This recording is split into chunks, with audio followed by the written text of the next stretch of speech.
Hello, everybody. John Foster, Coaching 101, Talking Tennis with John Foster. All right.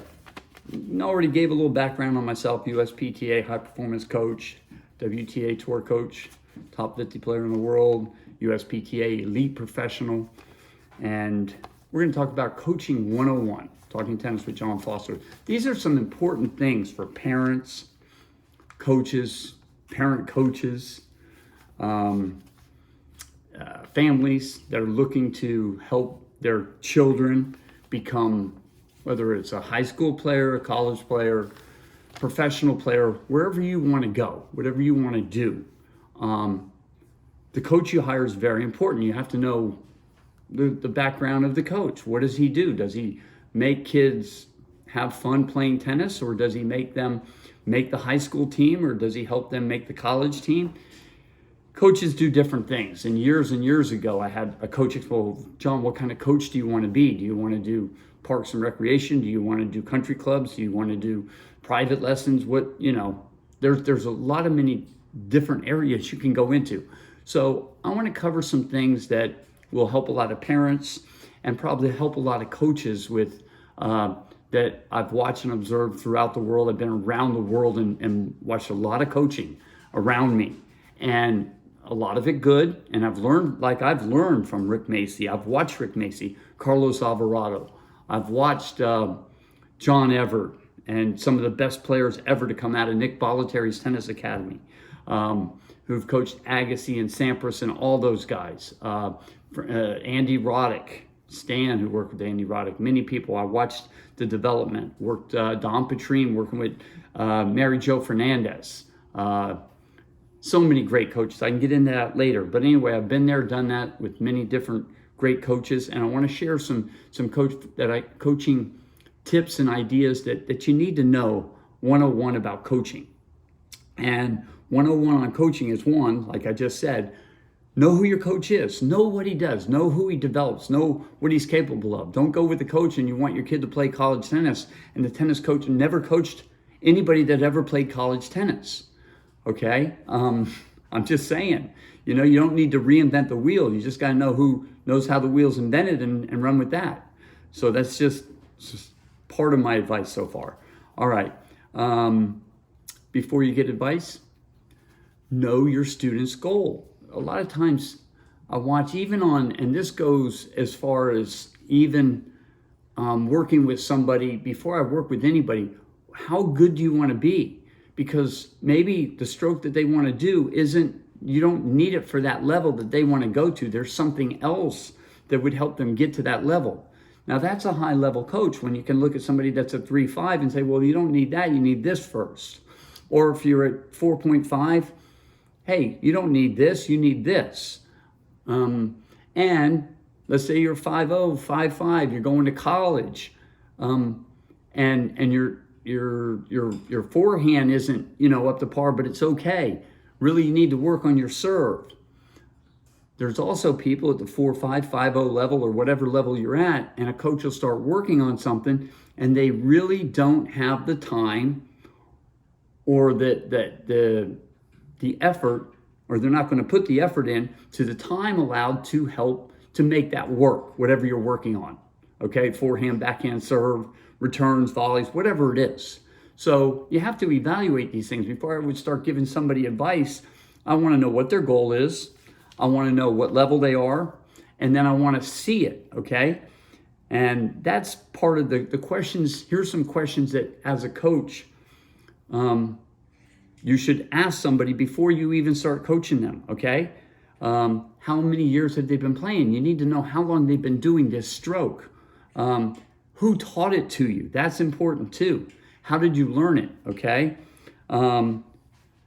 Also, if a lot of times when I'm working with somebody, because I teach people how to use their whole body, how to hit the ball professionally. I don't teach a Mickey Mouse forehand. It's a world class. I call it world class tennis, world class fundamentals. You're going to see more of that on my online tennis instruction when it comes out.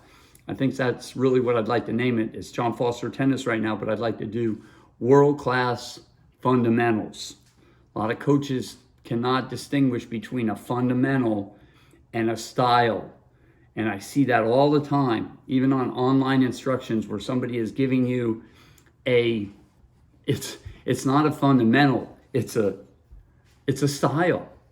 And they're making it sound like if you don't do this style, you can't do it. And that's where you go off, because if you can't distinguish that, you're missing on the real points that will make you a better player or make you fix that problem, okay? It's probably not a problem, and it'll give you more problems when you start messing with people's little quirks here and there. You got to know when quirks work and when they don't work, and have enough experience to know when you can fix it and when you can't.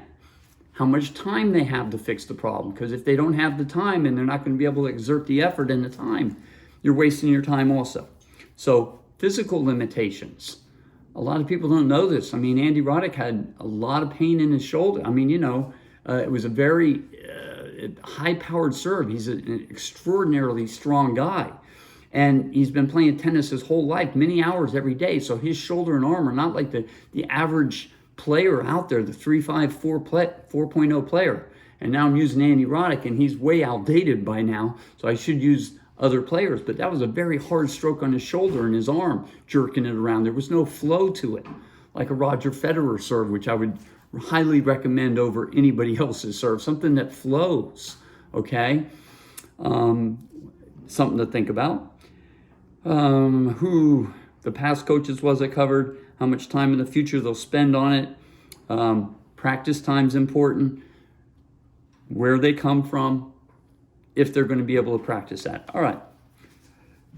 Sometimes explaining 36 years. I want to make some final notes on this, because those are the main things you got to think about: the time, where it came from, how it got there.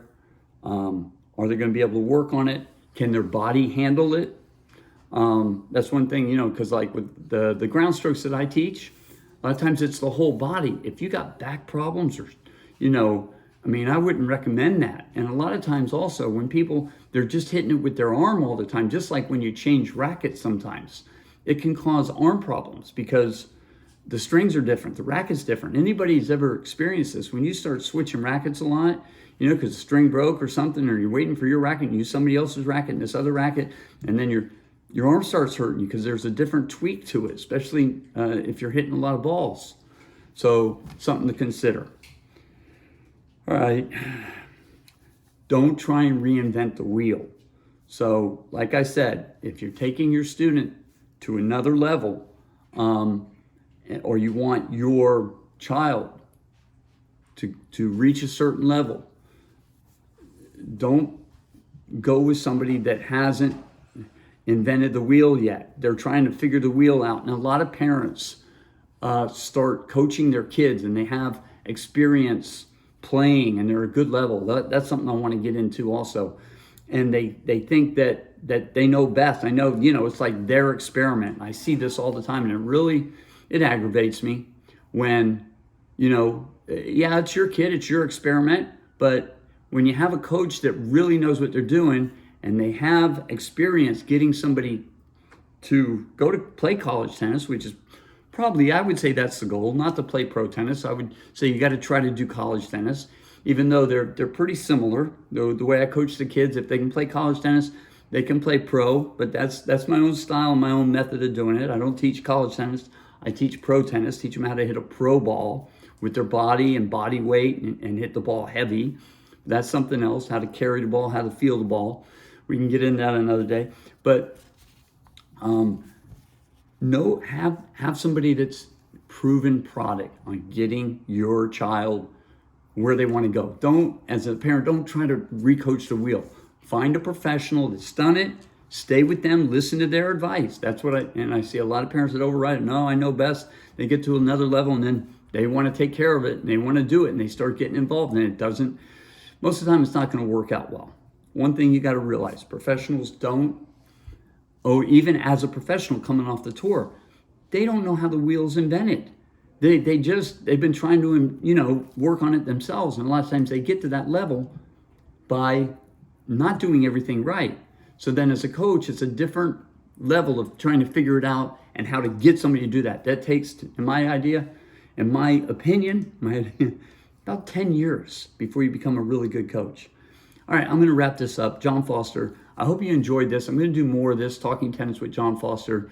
We'll be producing it more on Instagram, YouTube, Vimeo, Roku, and maybe Apple Fire Stick, Dave. Yeah. So I did it live on Facebook. I hope you enjoyed it.